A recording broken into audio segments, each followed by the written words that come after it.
Welcome into a special edition of Orlando Magic Live. I'm Charles King, and I'm so thrilled to be joined today by our beat writer for the Orlando Magic, is Josh Robbins, who is dressed professionally, and I'm obviously dressed casually for today. You're always shaming me in that way. And Josh is here. It's this special edition because we're going to talk about some of the questions that fans have. Josh has taken the time to post on Twitter today soliciting some questions from some fans, and we got some good ones. And because Josh is a man of the people, he's going to attempt to answer every single question that he got in the short span on Twitter today. But how you doing, Josh? I know you're always running around, not often in the office with us. That's right. I'm either at the arena or traipsing around the country on, which I love. I love doing that. I'm actually a little discouraged. I just caught my image in the in the picture, in the camera here. We have a monitor so we can see. First, I saw my hairline, which I already knew about. Second of all, I didn't just shave once this morning. I shaved twice for this. And you already have more than I have. Well, it's a curse. You may think it's a it's blessing, been like a but day it's and a half for me. And I guess this is why I haven't been called up to ESPN or Bright House Sports or as a TV talking head. You're called up by the Orlando Sentinel to do these things. Which I love. Yeah. But I now see that I have a face for print and not a face for TV. This story of my life as well. Maybe you guys ought to cake me up in makeup. Anyway, let's get on with this. People don't want to hear me grouse about how bad looking I am. Let's get to work. All right, we're gonna pull up each of these Twitter questions kind of at random, one at a time. We'll read them to Josh and then we'll get his thoughts. So let's take a look at the first Twitter question. Here we go. All right, so this is from @ZT_sports. Josh, what's the next level of Super Mario and how do we get there? Hashtag Ask Robbins. That's what we've been asking people. Use the hashtag Ask Robbins. And Super Mario, he's talking about Mario Hezonja, who I think we're starting to see a next level, maybe not the ultimate level, but he's getting more playing time as of late. True. He made a crucial basket last night. He made a three-point shot that put the Magic up, I think, by 1 point. Late in that game in the win at Atlanta, everyone already knew he could shoot. The question is, can he defend? And he's starting to defend. It's not going to happen every game. It's probably not even going to happen for 85% of the time within a particular game, but it seems to be greatly improved lately.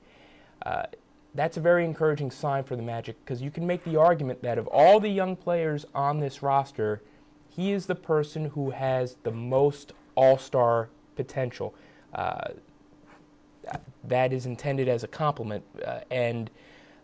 Shooting, even in the NBA, is a resource, and he's got it. He has that ability, and beyond that, he's got a certain level of confidence, of swag, that the Magic desperately need, and a young player desperately needs. He's got it. Zach, great question, and you asked, how do they get there? Well, the Magic have put in a place, Scott Skiles specifically has put in place a kind of development plan for Hezonja, where Hezonja isn't guaranteed minutes, where let's say if he plays, he's guaranteed to have 20 minutes a game. If he ever makes a series of defensive errors in a game, he's coming out of that game. Yeah. And there's a rationale here, not just because they're trying to win games, but they want to foster quality defense. They want to foster quality habits. It's Skiles' philosophy that players develop best if they are held to a standard. Imagine that. And it seems like this is starting to lay in the foundation for Hezonja. And I'll tell you, he's not going to play if he doesn't at least make the attempt at being a two-way player. That is what he wants. He is making the attempt, and he is making improvements. One thing I've noticed recently, maybe 10, 15, 20 games ago, and maybe it's because there was, I don't want to call it a short leash, but he was coming out of the game so quick. He looked tentative in games, looked a little less confident, not just on defense, but also on offense, where you would think he'd be more comfortable. But lately in games, he seems much more willing to try to make a play, try to take a shot. Sometimes it's questionable shots, but you could see that he has a little bit more confidence on the offensive end. On both ends of the court. You know, usually I'm the one who's long-winded here and you summarize what I have to say because you are a television professional. And That's a reach. No, it's true. I can summarize what you said. Accountability. Yeah. If you do what you're supposed to do, you'll earn minutes. If you don't, you'll sit on the bench. And that is what is occurring with him, and it seems to be working.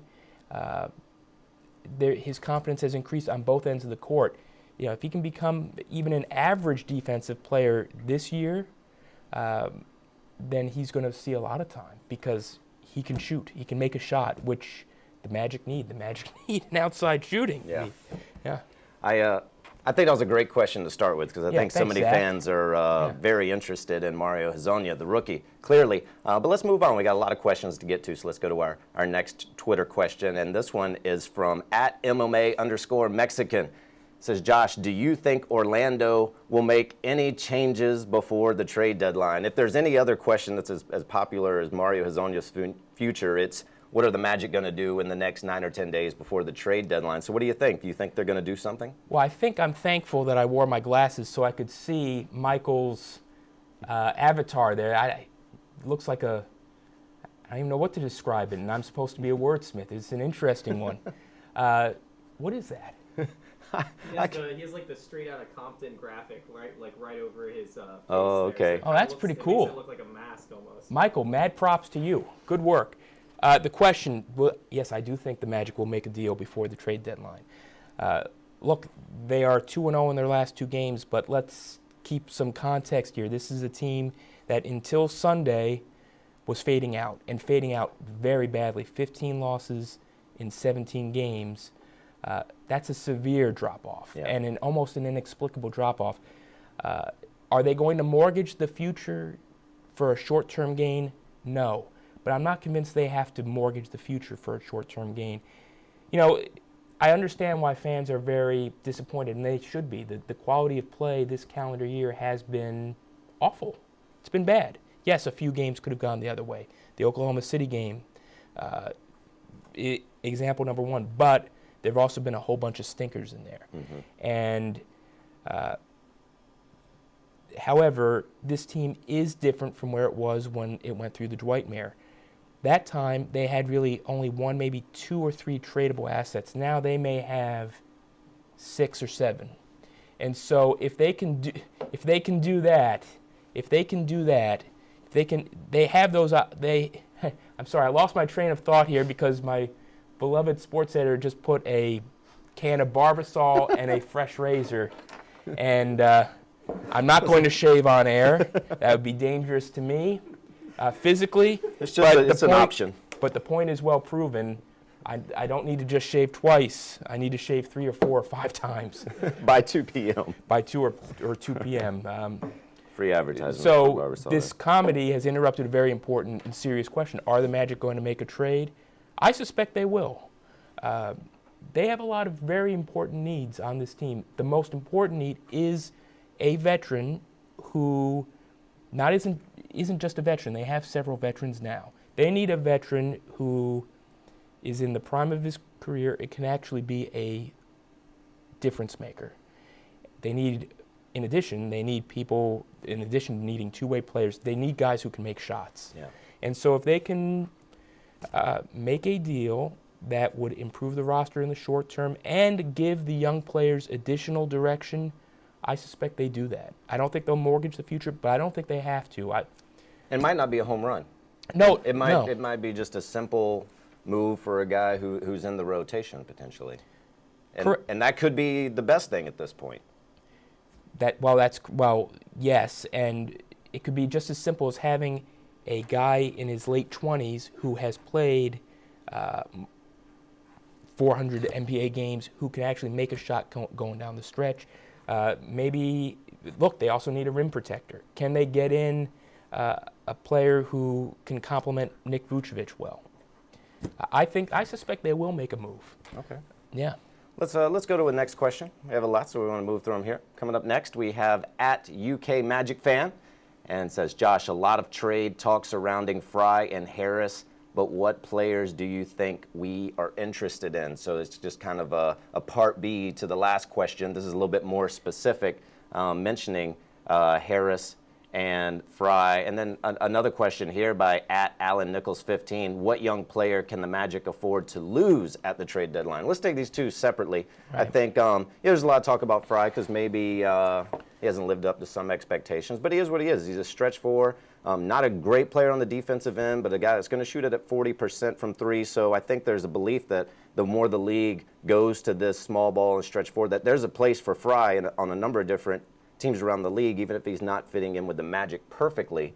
And then Tobias Harris, and maybe that's a more recent thing, especially the Magic go 2-0 after his injury. So I think there's a little bit of a reaction there. But your thoughts on those two players specifically first? All right, I have to give you a word of warning. This is going to be a long-winded response because I think that the quality of context and reporting around the trade deadline around this time of year generally across the country is awful. There's a ton of speculation. And well, not just that. I think that, and I think Twitter, you cannot properly explain an issue in 140 characters. Mm-hmm. So bear with me, bear with my 2 o'clock shadow. I guess we should point out another thing. Mark Stein's tweet has gotten a lot of run in the last couple of days, too. Look, I love Mark, but Mark didn't say anything that no one already knew. Mark said the Magic aren't outright shopping Tobias Harris, but they're not discouraging offers either. Look, that's ridiculous. The Magic are, until Saturday, were in desperate straits. Rob Hennigan has told the Orlando Sentinel on the record that they're going to be active during the trade deadline. What team that isn't 5 games under 500, or actually 2 days ago they were 7 games under 500, doesn't listen to any offer? I mean, that's the tweet that was sent out was a truism. Now, that said, I think it was Alan Nichols asked which player can the Magic part with. I do think it's Tobias Harris. And let me explain why. It's not because he's playing badly. It's not because of any other issue. As a matter of fact, Tobias Harris has made some significant gains this year, and I did some research on this. He's taking fewer shots. He's doing a better job of integrating himself into a team concept. He's averaging 11 shots per game this year. Last year it was 14. He's actually shooting almost the exact same field goal percentage. Where he is different this year is that his threes aren't going in. He's shooting 31.1% from three. Last year, 36.4. If he were only shooting that same three-point percentage, taking the same number of shots, his season would be looked at much differently. I agree. And Tobias Harris is now turning into, partly through Twitter, to a fall guy, which I don't think is fair to him, because he is a extraordinarily good citizen. He's community service award winner. He's arguably the hardest worker on the team. All that said, he is playing at a position that is the Magic's strength. Small forward, Victor Oladipo, or swingman, really. I mean, even broader, swingman. Victor Oladipo, Evan Fournier, Mario Hezonja. Aaron Gordon. Aaron Gordon when he's not playing the 4. This is the one position of great strength for the Magic, and that is the position where the Magic have to deal from because it is of great strength. Tobias Harris earning $16 million on average per year. That, too, is a lightning rod for fans, but fans have to remember that 2 years down the line, when even more TV money kicks in, that will look awfully reasonable. Look, there is a market for Tobias Harris out there. He's a 23-year-old guy who works like crazy, great off-the-court person, a solid player. The question the Magic have to ask, has he already met his ceiling? Does he work well with the rest of the court? And when he's not hitting his long-range shots, it's not working well because he's not a great defender. Did a little research. Obviously, they are 2-0 this season in games in which Tobias has not played. Much too small a sample size to really draw any conclusions. But since the start of last year, the Magic are 7-9 in games in which Tobias has missed because of injury or illness. I do think look, trust me, I've heard it from other teams. Teams wanted to go after him in restricted free agency, but they thought the Magic would match, and they would have matched. Yeah. So there is a market out there for Tobias Harris. There's also a market out there for other players. But do you trade a Nick Vucevic who plays at a position where there are hardly any quality players in the league, or Elfrid Payton at a crucial position of need where the Magic have no depth? I doubt it. I strongly doubt it. So that's a long answer. Can we make it longer? What about Fry? Oh, yes, we can make it longer, of course. For all the flack he's gotten, he has not been a bad defender this year. And look, can the Magic get a difference maker in return for 32-year-old Channing Frye? No, I don't think they can.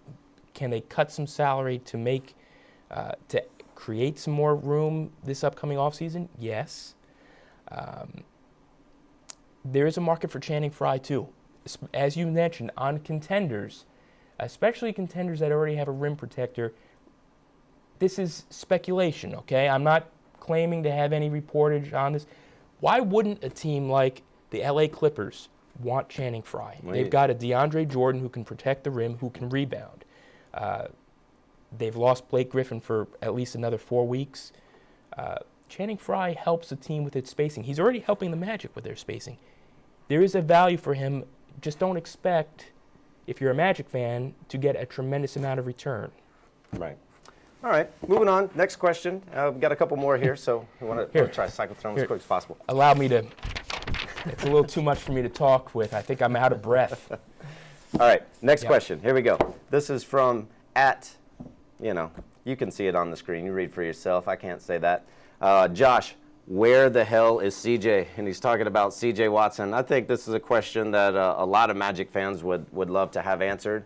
Don't really see or hear. Very rarely do you get much of an update, as if there is any. I know you reported about a week ago that he was in practice and taking some shots. But it's been a problem for the Magic, backup point guard. Really, a lot of the games he could have made a difference in stabilizing the second unit. Not having C.J. Watson, I think, has hurt this team, and he's on a multiple-year deal. Magic fans have to be a little bit concerned that played a little early and then has disappeared with this. It's a hamstring injury, correct? No, it's a left calf injury. It's a right. strain that led to other problems, and he is making progress. Last I checked, I'll check again tomorrow morning to make sure that he hasn't had any setbacks. I don't expect setbacks, but he's missed 42 consecutive games with this calf strain, which led to some other complications within the calf. It's been an issue. He played the first 8 games of the year. He wasn't shooting well, but he was having a calming influence on the team. He is the backup point guard.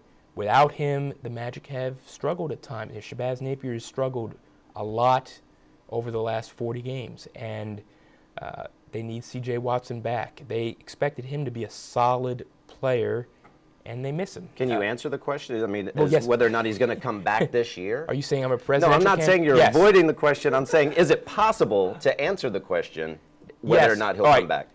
Thank you for putting me on track, and thank you for doing it so kindly and with such grace. It's not one of my skills, apparently. Well, not in that one instance. God bless you. Yes, he's on his way back. He is shooting. I believe he's close. He's worked in several of the recent shoot-arounds from start to finish. You know, when you miss 40 consecutive games and you have a calf injury, you can't run. And so even if you're a professional athlete, if you can't run for 2+ months, you're going to lose your conditioning. And so he's got to get that back. I would not be surprised, and again, I need to check on this tomorrow morning. I was not in Atlanta yesterday. I will check on his progress, but I would not be surprised if he is ready shortly after the All-Star break. Okay.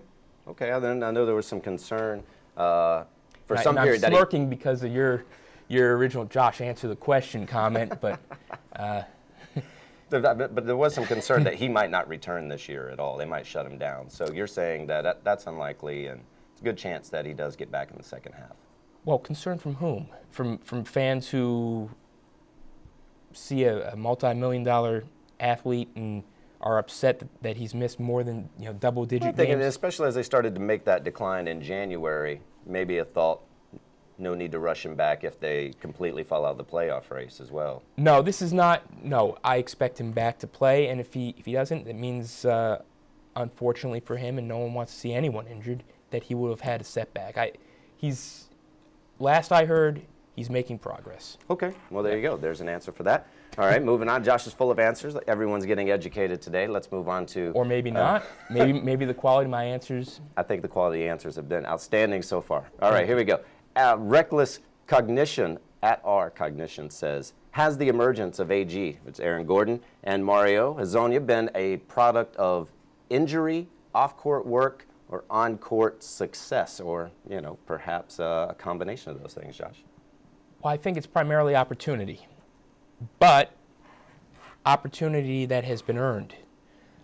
We talked about Mario Hezonja before. You know, he could have just been put into a game 25 minutes every night and piled up numbers because he's going to make his shots regardless, but he is being held accountable defensively. And so he has made defensive improvements. He's far from finished product in that end of the court, but he has made enough improvements to earn time. And with the injury to Tobias Harris the last 2 games, he's had an additional opportunity, made the most of it. That's part A to your question. Aaron Gordon is doing the things that he needs to do well. You know, he was pegged from the outset, the moment that they drafted him, as a potential out-of-area rebounder, an energy player who can collect the ball, and he's done more than that. He's blocked shots. Allow me to take a look at my trusty notes. Sunday, 4 block shots. I think almost all 4 of them on Millsap. Paul Millsap well. Yeah, Paul Millsap is an all-star and has the Magic know all too well. He blocked a shot last night, and so 13 rebounds in the win on Saturday, 10 rebounds in the win on Monday. His outside shot isn't where he probably wants it to be, but compared to where he was when he came into the league, tremendously improved. So if he can continue to focus on the areas that he can do best right now, rebound, defend, and screen and provide energy, I mean, he is starting to show them something. He's much improved. All right. And now my voice is going hoarse. Well, thanks, Charles. I'll do some talking for a while. We'll look at the next Twitter question here that we have for you. As soon as we get it ready here. Just a minute. The technology here has been superb today. Oh yeah, here we go. Thank you, Shawn Pitts. Perhaps the most anticipated question of the day for you, Josh, here from @NBA Catwatch, which NBA Catwatch has a pretty good following, I noticed, by the way. Do you know if any Magic players own or like cats? We already know Fournier doesn't. Thanks. I know, Josh, you're a dog person, so I don't know how you feel about this question. Are my glasses working properly? Are my ears working properly? Did we get that question? We did get that question. So I know you know all things Magic. Do you know Twitter about is cat a very ownership? dangerous outlet. So do you know the answer to that? No, I actually don't know the answer to that. What I find intriguing is how the person claims to know about Evan Fournier's. Actually, Evan Fournier does have a dog. That I can tell you, but I'm not breaking news there. He's posted a lot of Twitters of his beloved dog. It's a Eurasian, which is looks like a husky, which I think thrived in the Denver weather when he first got that dog, and now is probably panting like crazy here in the Central Florida humidity. So, do I know the answer? No, I don't know the answer. I don't care to know the answer. I'm not going to ask. Well, I guess I could ask, but I won't ask. All right. So we have a question that Josh cannot answer. So good job by NBA Catwatch for well stumping done, Josh Robbins. And thank you for asking me about me. I don't have a cat either. I just want to put that on record. I don't have a cat. I don't have a bird, a parrot, a macaw, a python, or a tarantula, or hamster. You couldn't possibly take care of an animal with your travel schedule, so that's understandable. Well, I am a hero. I would love to have a dog. I have dogs, and I've never been a cat person, but anytime I leave my dog at home for too long and there's pee on the tile, I realize that, maybe cats aren't so bad after all. Look at that. Look at that. That's good work by Shawn Pitts there. We have Carl Anthony Towns with a cat. I don't know if that's photoshopped. It looks a little photoshopped, but. By the way, can we delve into something personal here? Is Shane Webb still in the NBA? I'm sorry. I don't know if anyone's still watching Me neither. after this digression, but I'd like to commend on the record for the whole world to see your in-laws, your mother-in-law, your father-in-law, for having an Airedale Terrier. Yes. I'd love to meet that dog. Josh is obsessed with this dog that my in-laws have. What's it called? Airedale You Terrier. can tell how much I pay attention. They served both the Americans and the British in World War I. Charles, have a little bit more more thanks. More respect for that. Josh had that kind of dog growing up, so clearly it's close to his heart. Yeah. Do we have any Twitter questions left? That's it? Josh actually says that we did not get all of the Twitter questions. In fact, There was a question about Andrew Nicholson. which I think is a great one we should touch on before we go, because Andrew Nicholson did not play early in the year, and then during the run where the Magic were playing pretty well, Nicholson was playing a lot and contributing in ways that I think surprised a lot of fans. And then recently, DNP coach decision. Correct. Seemingly every game. Now, just as an aside, I received more email about Andrew Nicholson than any other single player on the roster, which is, jokes aside, and I'm not making a joke, it's heartwarming because the vast majority of these emails come from people who attended the college he went to, St. Bonaventure. He's beloved there, and he loves that school too. I mean, he's said so, and it's a school that took a chance on someone who barely played, maybe just 2 years of high school basketball in Mississauga, Ontario. And it's really this wonderful story of a school that took a chance on someone whose main interest was science, physics. He was a physics major. At any rate, aside finished, why is he not playing after he was the biggest surprise of the first half? A couple things. One, the promotion of Aaron Gordon to power forward has a domino effect.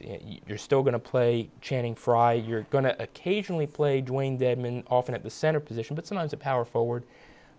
If you need some defensive additions, Jason Smith isn't going to lose minutes because he's played very effectively. He made a huge difference last night in Atlanta. And so in that sense, Andrew is the odd man out.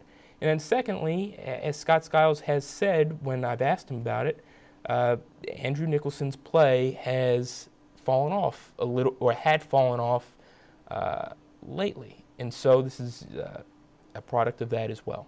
Do you think Nicholson didn't maybe boosted his stock or the potential for him getting an offer sheet in the summer or becoming a valuable trade piece with the way that he did play in that short stretch? Yes, I think he resurrected his career. I really do, because there's no question. First of all, he's certainly an improved three-point shooter.